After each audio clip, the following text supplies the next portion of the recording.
Ada banyak sekali ujian yang akan kita temui di perjalanan kita menuju istana, dengan mengambil Yusuf sebagai contoh kasus kita.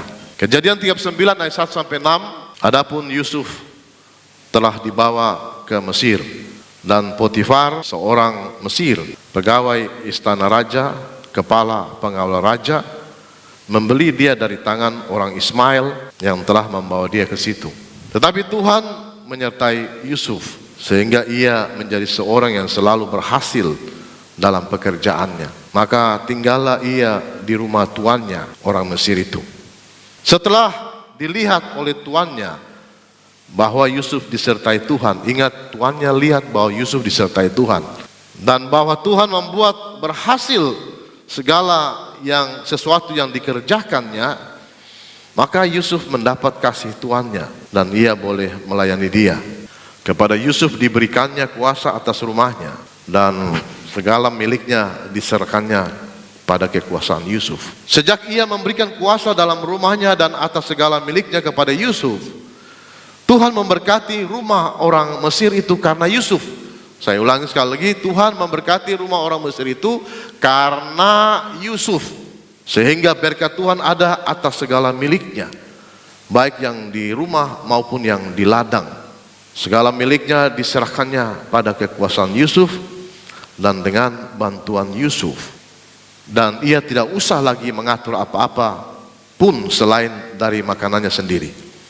Adapun Yusuf itu manis sikapnya dan elok parasnya. Masih dalam tema utama jalan menuju istana, 4 kunci menuju kemakmuran. Semua bilang 4 kunci menuju.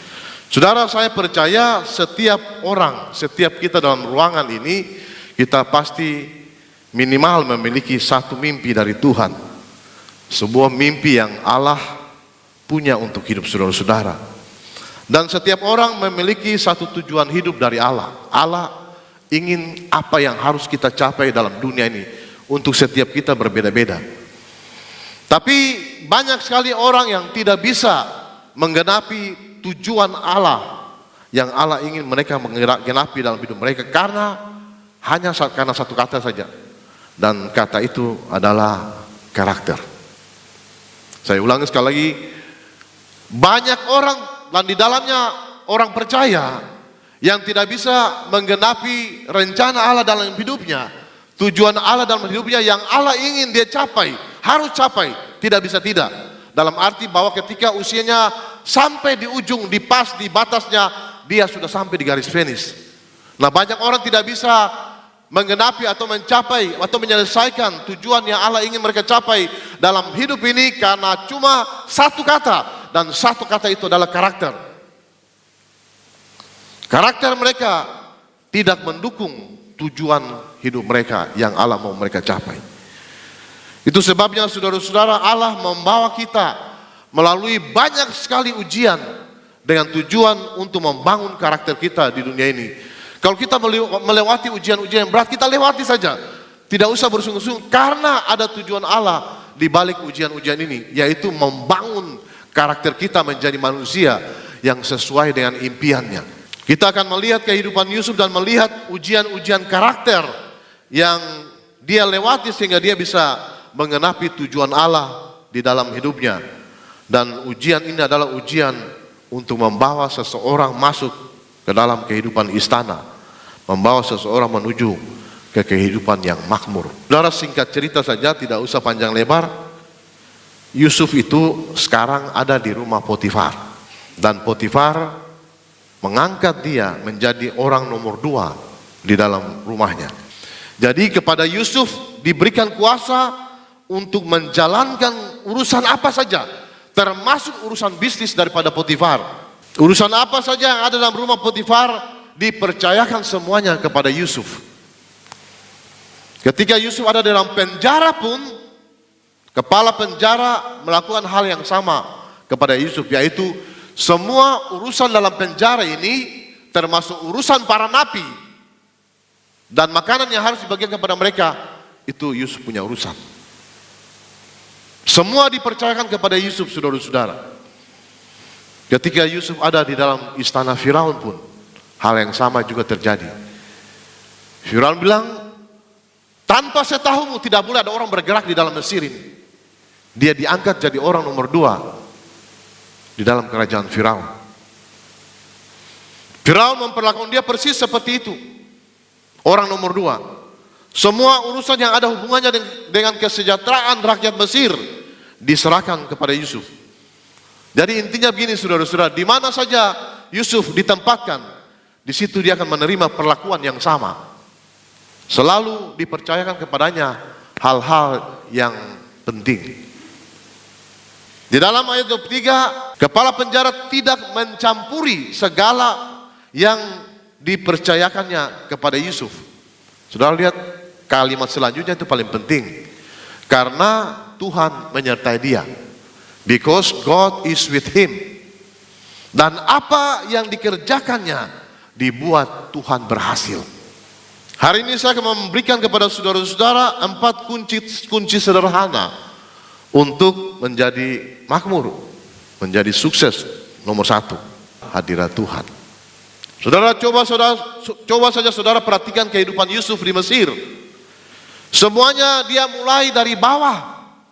Jadi kalau ada 1 atau lebih orang dalam ruangan ini maupun di balkon di atas yang ingin berhasil secara tiba-tiba, saya bilang tinggalkan mimpi saudara-saudara. Dalam konteks keberhasilan yang alkitabiah tidak ada keberhasilan instan, tidak ada. Jadi jangan bermimpi untuk tiba-tiba jadi kaya, jangan bermimpi. Jangan bermimpi tiba-tiba jadi sukses, jangan bermimpi tiba-tiba jadi berhasil. Tinggalkan mimpi itu, karena itu tidak benar. Di Mesir pun Yusuf memulai semuanya dari bawah. Perhatikan saja berapa kali Alkitab menyebutkan kalimat Tuhan menyertai Yusuf. And God be with Joseph. Dan Tuhan menyertai Yusuf. Barulah setelah kalimat Tuhan menyertai Yusuf, barulah dikatakan Yusuf berhasil di sini, Yusuf berhasil di sana. Yusuf bikin ini, dia berhasil, Yusuf bikin itu, dia berhasil. Semua kesuksesan dan semua hal yang berhasil dicapai oleh Yusuf, semuanya dimulai dengan kalimat and God be with Joseph, dan Allah menyertai Yusuf. Kesimpulannya, keberhasilan Yusuf dimulai dengan adanya hadirat Tuhan. Saudara-saudara, jika kita ingin berbicara tentang kemakmuran, maka hal pertama yang perlu kita bicarakan di sini adalah kata kemakmuran itu sendiri. Kemakmuran harus dipahami dalam kerangka kemakmuran yang alkitabiah. Jika tidak, maka kita bisa saja terperosok ke dalam pemahaman yang keliru tentang kemakmuran itu sendiri. Atau dengan kata lain, pemahaman kita tentang kemakmuran bisa saja menjadi menyimpang. Nah, saudara, Allah ingin sekali membuat saudara makmur, supaya saudara berhasil dalam hidup saudara, berhasil dalam pernikahan saudara, berhasil dalam keluarga saudara, berhasil dalam kesehatan saudara, berhasil dalam pekerjaan saudara, berhasil dalam karier saudara, berhasil dalam kehidupan finansial saudara. Allah ingin membuat saudara makmur supaya saudara bisa memakmurkan orang lain. Allah ingin supaya saudara menjadi berkat bagi orang lain. Sekali lagi, kemakmuran bukanlah kata yang buruk, karena itu ada dalam Alkitab. Cuma persoalannya kita harus memahaminya secara alkitabiah supaya pemahaman kita tentang kemakmuran tidak menyimpang. Saudara-saudara, secara letterleh, kemakmuran artinya to push forward, mendorong ke depan. Apa itu? To push forward. Kemakmuran itu sebenarnya mendorong ke depan dalam bahasa aslinya. Di dalam perjanjian lama kata ini disinggung sebanyak 66 kali. Dan 1 kali pernah kata ini dipakai ketika dalam satu peristiwa ketika Simson dengan kuasa roh Tuhan berhasil menaklukkan musuh-musuhnya. Dengan kata lain, roh Tuhan turun ke atas Simson dan push him forward, mendorong dia ke depan sehingga dia bisa mengalahkan ribuan orang. Satu orang kalahkan ribuan orang. Karena ada sesuatu yang mendorong dia ke depan. Itulah kemakmuran. To push forward. Ulangan 29 ayat 9. Sebab itu lakukan perkataan perjanjian yang setia supaya kamu makmur dalam segala yang kamu lakukan. Saudara lihat, bahkan orang yang tidak percaya seperti Potifar, dia harus mengakui bahwa memang Tuhan menyertai Yusuf sampai semua yang dia punya usaha dalam rumah berhasil dan sukses. Dia akui itu. Makanya dibilang bahwa kalau memang seperti ini jadinya, ya sudah, Yusuf you atur semua aja, saya tidak usah urus, you saja yang atur. Karena dia melihat setelah Yusuf tangani pekerjaannya, setelah Yusuf tangani urusan rumah tangganya, semua sukses, semua berhasil, semua makmur. Dia senang Yusuf kerja di rumahnya, karena Yusuf membuat dia makmur dengan dasar karena Tuhan menyertai dia. Itu Potifar lihat itu. Saya rindu saudara-saudara, saya bermimpi orang-orang semua yang ada di ruangan ini, yang bekerja di kantor, bekerja di perusahaan, bekerja di mana saja, pimpinanmu, bosmu, senang kamu kerja di situ, karena dia melihat Tuhan menyertai saudara, dan itu membuat usahanya berhasil dan sukses. Kalau engkau berjalan bersama Tuhan, Tuhan membuat engkau makmur. 2 tambah 3 sama dengan 5. Saudara balik, dia punya sistem tetap sama hasilnya, 3 tambah 2 sama dengan 5. Tapi untuk kebenaran firman Tuhan tidak boleh balik sistemnya. Saudara berjalan bersama dengan Tuhan, Tuhan membuat saudara makmur. Tidak semua orang yang makmur karena dia berjalan dengan Tuhan, itu jangan balik. Di dalam rumah Potifar ada banyak orang, dia punya pegawai banyak. Yusuf minoritas, satu-satunya orang yang percaya Tuhan Allah, Allah Israel. Tapi karena Tuhan menyertai dia, dan Potifar bisa lihat itu dengan matanya, bahwa karena Tuhan menyertai Yusuf, semua yang dia lakukan berhasil semua. Potifar tidak bisa bilang apa-apa. Ini yang terjadi dengan Yusuf. Potifar tahu secara pasti bahwa dia diberkati karena Yusuf bekerja padanya. Dia tahu Yusuf berhasil karena Tuhan menyertai dia. Itu Potifar tahu secara pasti. Jadi kunci untuk makmur adalah hadirat Tuhan. Jadi saudara mungkin saja berkata, jika demikian, apakah kunci untuk adanya hadirat Tuhan? Saya tahu sekarang kunci untuk makmur adalah hadirat Tuhan. Tapi saya mau tanya Pak, kunci untuk hadirat Tuhan apa? Nah itu nomor 2. Kunci kehadirat Tuhan adalah ketaatan. Saya ingin membacakan saudara satu ayat firman Tuhan, 2 Tawarikh pasal 17 ayat 3. Dan Tuhan menyertai Yosafat. Nah, mengapa Tuhan menyertai dia? Mengapa hadirat Tuhan ada pada Yosafat? Kalimat selanjutnya itu, supaya kita tahu. Karena ia hidup mengikuti jejak yang dahulu dari Daud. Artinya karena dia hidup dalam ketaatan kepada perintah Tuhan yang ayahnya Daud praktekkan dulu. Bapa leluhurnya, dan tidak mencari Baal. Jadi saudara, ayat ini membuktikan kepada kita, dengan kata lain, Yosafat itu tipe orang yang taat. Karena dia taat, maka Tuhan hadir, Tuhan menyertai dia. Kunci kehadiran Tuhan adalah ketaatan. 1 Samuel 18:14, Daud berhasil, perhatikan baik-baik, Daud berhasil di segala perjalanannya. Ingat, di segala perjalanannya, apa saja itu, dia berhasil. Kalimat selanjutnya paling penting, sebab Tuhan menyertai dia. Nah perhatikan ayat ini dalam terjemahan King James Version. And David behaved himself wisely in all his ways, and the Lord was with him. Ya, dan Daud berperilaku bijaksana dalam segala jalan-jalannya, dan Tuhan menyertai dia. Dengan kata lain, Daud berkelakuan dalam setiap langkah-langkahnya, sehingga Tuhan menyertai dia. Apa artinya? Dia taat pada perintah Tuhan. Itu berhikmat namanya. Itu bijaksana namanya. Tapi saudara, kita semua tahu bahwa Daud itu tidak melakukan semua hal dengan benar. Catatannya ada di dalam Alkitab. Lalu mengapa Tuhan menyertai orang kayak begini, yang ambil orang punya istri?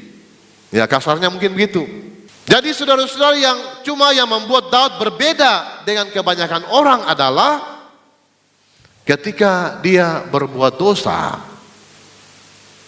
dia bertobat dan tidak menyembunyikan dosanya, Lalu yang paling cilaka berlaku seolah-olah semua baik-baik saja. Tidak, semua tidak baik-baik kalau Anda berdosa. Anda berpikir everything is okay, everything is alright. Saya bilang tidak. Semua tidak baik-baik saja kalau Anda menyembunyikan Anda punya dosa. Tidak baik-baik. Sampai di sini saudara-saudara, saya ingin membawa saudara kepada sebuah keputusan yang bersifat pilihan. Saudara pilih yang mana? Berbuat dosa lalu sembunyikan itu dosa dan berlaku seolah-olah semua baik-baik saja. Lalu ketika sesuatu yang keras menghantam hidup saudara dan membuat saudara tidak berdaya sama sekali, lalu saudara mulai membuat pengakuan dosa yang saudara sembunyikan itu. Atau pilihan kedua, dari awal mula saudara bersedia mengakuinya dengan jujur dan menyelesaikannya secara baik-baik, minta hamba Tuhan doakan, tidak peduli sekotor senajis apa dosa itu. Itu pilihan, saudara bikin sendiri pilihannya. Yang pertama atau yang kedua. Jika saudara taat dan berjalan dengan Allah, maka saudara akan berjalan di dalam kesuksesan dan kemakmuran. Itu tidak berarti segala sesuatu akan berjalan baik-baik saja, mulus-mulus saja kalau saudara hidup dalam ketaatan. Tidak, saudara-saudara. Tetap saja ada badai, tetap saja ada persoalan, tetap saja ada masalah, tetap saja ada persoalan. Dan itu menunjukkan bahwa memang saudara lagi hidup, bukan meninggal. Karena hanya orang meninggal saja yang tidak punya persoalan. Itu pun kalau meninggal dalam Tuhan. Meninggal di luar Tuhan punya persoalan di sebelah sana. Jadi kalau ada persoalan, ada badai, ada persoalan, ada masalah, Tuhan menyertai kita. Artinya Tuhan akan menolong kita melewati badai ini, melewati angin tofan ini. Ayub 26 ayat 11-12, jikalau mereka mendengar dan takluk, if they obey and serve him, jika mereka taat dan melayani dia, maka mereka hidup mujur. Nah ini mujur sampai akhir hari-hari mereka dan senang sampai akhir tahun-tahun mereka. Tetapi jikalau mereka do not obey, tidak taat, maka mereka akan mati oleh lembing dan binasa dalam kebebalan. Amsal 28 ayat 13, siapa menyembunyikan pelanggarannya, dengan kata lain siapa berjalan dalam ketidaktaatan. Karena taat adalah tidak menyembunyikan, mengakui. Siapa menyembunyikan pelanggarannya, siapa tidak taat tidak akan beruntung. Tetapi siapa mengakuinya dan meninggalkannya akan disayangi. Saudara, saya percaya pada anugerah Tuhan. Saya sangat percaya itu. Saya sangat percaya pada kasih karunia Tuhan. Saya sangat percaya itu. Saya tegaskan sekali lagi pada saudara-saudara semua perbuatan baik saudara dalam bentuk apa saja, seberapa banyak pun perbuatan baik itu yang saudara lakukan, tidak akan membuat saudara selamat dan masuk surga. Ini perlu dijelaskan. Karena kalau saudara memiliki konsep berpikir seperti itu, saudara bisa berkata bahwa yang saya pikir aja sebenarnya, ketong bikin baik saja per orang, jangan menyusahkan orang, ketong pasti selamat masuk surga. Itu ajaran yang sangat menyesatkan. Karena ingat baik-baik, grace is not based on works. Kasih karunia Tuhan itu tidak didasarkan pada perbuatan, tapi kemurahan hati Allah. Semua perbuatan baik saudara dalam bentuk apa saja, seberapa banyak pun perbuatan baik itu yang saudara lakukan, tidak akan membuat saudara selamat dan masuk surga. Nah, kalau gitu yang benar, saya kasih tahu saudara yang benar seperti apa. Ketika saudara bertobat sungguh-sungguh, itu Allah di alam roh mengadopsi saudara jadi anaknya. Tapi saudara dunia tidak tahu itu, di alam roh di atas, itu Allah memindahkan saudara dari anak manusia menjadi anak Allah. Allah adopsi saudara. Karena sekarang saudara adalah anaknya, maka karakter-karakter ilahi mulai muncul dari dalam diri saudara. Itu otomatis gitu. Jadi setelah saudara bertobat sungguh-sungguh, saudara sekarang bisa berbuat baik. Dan memang anak Allah ya seperti itu. Harusnya seperti itu. Bukan berbuat baik supaya jadi anak Allah. Anak Allah itu berbuat baik. Dan karena sekarang saudara anak Allah, maka secara otomatis karakter-karakter Allah mulai muncul dari dalam diri saudara. Misalnya, sekarang saudara jadi murah hati. Dulu saudara keras hati. Sekarang saudara suka tolong orang, dulu tidak suka tolong orang. Itu karakter itu muncul dalam diri saudara secara otomatis sebagai anak Allah. Sekarang saudara baik hati, dulu jahat hati. Sekarang saudara gampang mengampuni orang, dulu susah sekali mengampuni orang. Itu karakter itu muncul dalam diri saudara setelah saudara bertobat benar-benar sungguh-sungguh. Artinya karakter-karakter ini adalah merupakan karakter mendasar daripada anak-anak Tuhan. Memangnya harus seperti itu. Jadi sekarang saudara tanya lagi, Pak, kalau kunci kepada ketaatan apa? Nomor 3, kunci kepada ketaatan adalah iman. Pak, taat, Pak, aja taat untuk apa, Pak? Saya tidak lihat hasilnya. Karena you tidak percaya. Tidak taat karena orang tidak percaya. Makanya saya bilang orang di gereja lebih percaya dispenser daripada percaya Tuhan. Mereka colok dispenser mau minum air panas, tidak ada air panas keluar. Tes lagi, air masih dingin. Tapi herannya saudara percaya pada dispenser ini. Makanya saudara terus berdiri situ. Karena saudara tahu sebentar lagi dia akan kasih keluar air panas. Mengapa saudara tidak percaya Tuhan seperti saudara percaya dispenser? Karena kita tidak percaya persoalan. Saudara colok ketaatan, saudara lihat, oh tidak ada perubahan, Pak. Oh ya, belum. Saudara colok ketaatan, saudara tidak ada perkembangan, Pak. Oh ya, belum. Saudara colok ketaatan, saudara berkata, Pak, belum ada perubahan. Ya, belum. But it will come. Pasti ada dia punya upah. Tidak bisa tidak. Karena Tuhan berjanji seperti itu. Tapi herannya orang di gereja tidak mau percaya Tuhan, mau percaya dispenser. Jadi saudara-saudara, saya katakan saudara-saudara, kalau saudara colok ketaatan, sebentar lagi dia akan jadi panas. Dan kalau dia sudah panas, sesuatu yang luar biasa akan terjadi. Ketaatan selalu membuahkan hasil, saudara-saudara. Mesti percaya itu. Jadi kalau saudara taat pada perintah Tuhan dan tidak ada sesuatu pun yang terjadi, apa yang perlu saudara lakukan? Saudara harus percaya. Karena ini perkataan Tuhan. Dispenser yang tidak bicara, tidak janji apapun, saudara percaya dia. Tapi Allah yang berbicara, Allah yang berjanji, saudara tidak percaya. Logikanya di mana kira-kira? Kita lebih percaya pada benda mati daripada percaya kepada Allah yang hidup.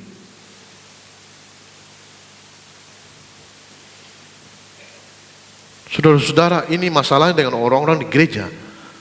Kita tidak percaya bahwa ada upah yang akan kita dapat jika kita taat pada perintah Tuhan. Dan dengan ketidaktaatan juga sama. Kita juga tidak percaya bahwa ada konsekuensi-konsekuensi yang harus kita tanggung jika kita tidak taat pada perintah-perintah Tuhan. Maka jika kita mengerti hal ini, kita pasti akan taat.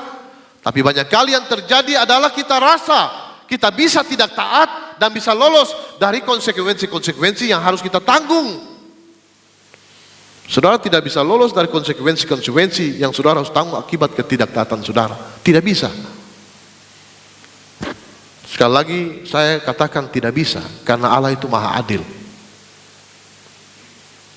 Alasannya seorang anak mentaati orang tuanya adalah karena dia tahu ada upah bagi mereka. Ada hadiah bagi mereka. Dan sebaliknya mereka percaya mereka akan menerima konsekuensi dari orang tua mereka kalau mereka tidak taat. Itu anak-anak tahu itu. Efesus 6 ayat 1-3, hai anak-anak, taatilah orang tuamu di dalam Tuhan. Karena haruslah demikian. Hormatilah ayahmu dan ibumu. Ini adalah suatu perintah yang penting seperti yang nyata dari janji ini. Janji apa? Ayat 3, supaya kamu berbahagia dan panjang umurmu di bumi. Orang tua terbesar kita yang paling luar biasa adalah Bapa di surga. Kalau taat kepada orang tua di bumi saja kita bahagia panjang umur di bumi, apalagi taat kepada Bapa surgawi kita, jauh lebih luar biasa daripada itu. Saya tanya saudara, apa akibatnya, apa janjinya, apa upahnya? Jika saudara mentaati dan menghormati orang tuamu, mentaati ibu bapamu, firman Tuhan berkata dalam Ulangan 5 ayat 16, hormatilah ayahmu dan ibumu seperti yang diperintahkan kepadamu oleh Tuhan Allahmu, supaya lanjut umurmu dan baik keadaanmu di tanah yang diberikan Tuhan Allahmu kepadamu. Taat pada orang tua saja saudara-saudara, umur panjang dan keadaanmu di bumi ini baik-baik saja. Sekalipun virus corona mengamuk di mana-mana, saudara baik-baik saja nanti. Ya. Jadi upahnya adalah umur panjang dan semua akan berjalan baik-baik saja dengan saudara-saudara di dunia ini.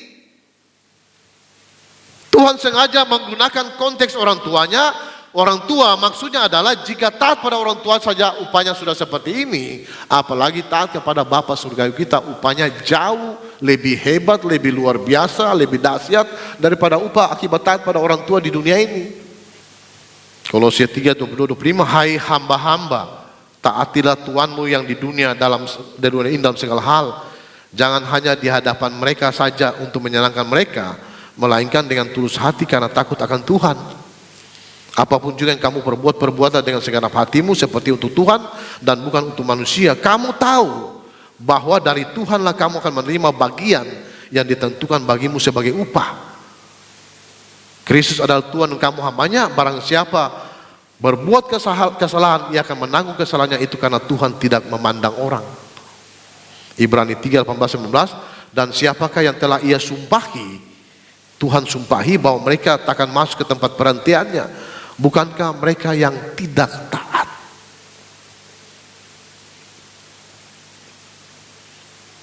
Demikianlah kita lihat bahwa mereka tidak dapat masuk oleh karena ketidakpercayaan mereka. Tidak taat disebabkan karena tidak percaya. Ini dalam konteks orang Israel menuju tanah perjanjian. Di dalam perjalanan Alkitab berkata mereka bersungut-sungut. Itu tanpa itu ada. Itu negeri itu ada. Musa, mana negeri itu Musa? Kami sudah jalan sekian tahun tidak pernah melihat ujung negeri itu. Mana? Tidak percaya. Dan karena tidak percaya, Tuhan izinkan mereka mati semua di padang gurun. Tidak pernah masuk negeri itu. Ini konteksnya. Ayat konteks.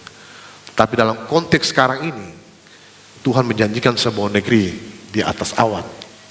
Bukan sinetron negeri di atas awan. Tapi negeri ini betul-betul ada di atas awan sana. Di langit ketujuh. Tuhan janjikan negeri itu. Lalu ini orang-orang jahat di gereja itu bilang surga itu ada. Ada di gereja tidak percaya surga. Ada di gereja tidak percaya neraka. Apa betul itu ada? Ada, betul. Apa betul jalannya dari emas semua? Betul. Ya kalau you tidak percaya, you tidak bisa masuk ke sana. Anda tidak percaya negeri itu ada, ya Anda tidak bisa ke sana. Itu persoalannya. Sama dengan orang Israel, Allah menjanjikan negeri perjanjian, negeri yang berlimpah susu dan madu. Mereka bilang tanah itu ada. Saudara bayangkan, lebih percaya dispenser daripada percaya Tuhan. Dispenser tidak ngomong kita percaya, tapi Tuhan ngomong kita tidak percaya.